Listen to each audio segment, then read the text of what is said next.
हरियाणा में टिकटों का बंटवारा अभी तक नहीं हुआ है, कैंडिडेट्स का ऐलान नहीं हुआ, लेकिन अभी एक महत्वपूर्ण बैठक बीजेपी की चल रही है और इस महत्वपूर्ण बैठक के बाद से शाम में जो है अभी सीईसी की बैठक भी साथ में चल रही है और सीईसी की बैठक में तय होगा कि कौन से उम्मीदवार कहां से चुनाव लड़ेंगे। जी। और साथ में एक चीज विकास, साथ में एक चीज और भी थी जो बीजेपी और आईआरएलडी ने जो डिमांड किया था ईसी से कि चुनाव की तारीख को जो है बदला जाए, क्योंकि जो 1 अक्टूबर है वो लॉन्ग वीकेंड आता है, 2 अक्टूबर को गांधी जयंती है, उस दिन छुट्टी होती है, उसके पहले सैटरडे संडे है, तो शायद जो है इसी ने इस बात को स्वीकार नहीं किया या जो उन्होंने जो मांग की थी उनकी मांग को अभी जो है उसमें उसके हिसाब से बदलाव नहीं किया। हालांकि ये सोर्सेज है, गलत भी हो सकता है, क्योंकि मैं तो मानता हूं कि इसी को मान लेना चाहिए ये सुझाव जो है, क्योंकि सबसे ज्यादा मतदान हो, मतदान का प्रतिशत अधिक हो, ये इसी का भी एक लक्ष्य होता है। और अगर आप लॉन्ग वीकेंड में मतदान कराते हैं तो मतदान का प्रतिशत जो है वो कम होता है, इसको लेकर के ध्यान रखा जाना चाहिए। मुझे लगता है कि इसके बाद विकास जो आपके पास जो जानकारी है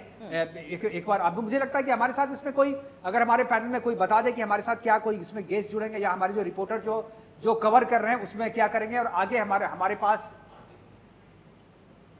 जी, तो बिल्कुल जिस तरह से अब हरियाणा की हम बात कर रहे हैं मुकेश जी, तो वहां भी चुनावी रणभेरी बजा दी गई है। सूबा जो है चुनाव की बिल्कुल दहलीज पर है और तारीखों में कोई बदलाव नहीं किया है, जिस तरह से मुकेश जी अभी बता रहे थे। तो ये भी आपको बता दें कि गठबंधन का काम भी अब जहां शुरू हो गया है, दुष्यंत चौटाला की पार्टी जेजेपी और चंद्रशेखर आजाद रावण की पार्टी आपस में अब सीटों में तालमेल उन्होंने कर लिया, यानी गठबंधन हुआ है।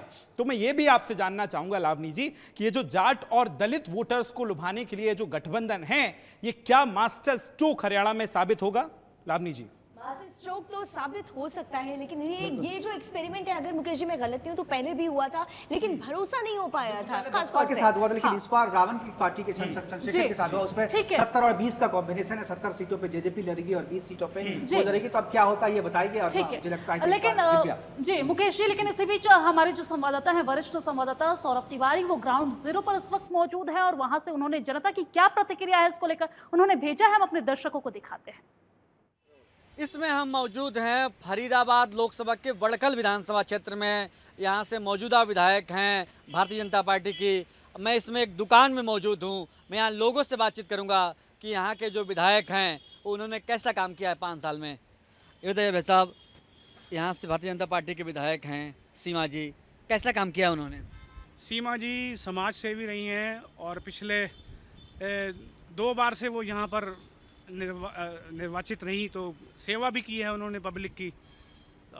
सारे तरीके से सब ठीक रहा है, बिल्कुल बढ़िया। बीजेपी ने अच्छा परफॉर्मेंस दिया है, सेवा करी है पब्लिक की। तो आपको भरोसा बीजेपी पे? हमें भरोसा बीजेपी पे है।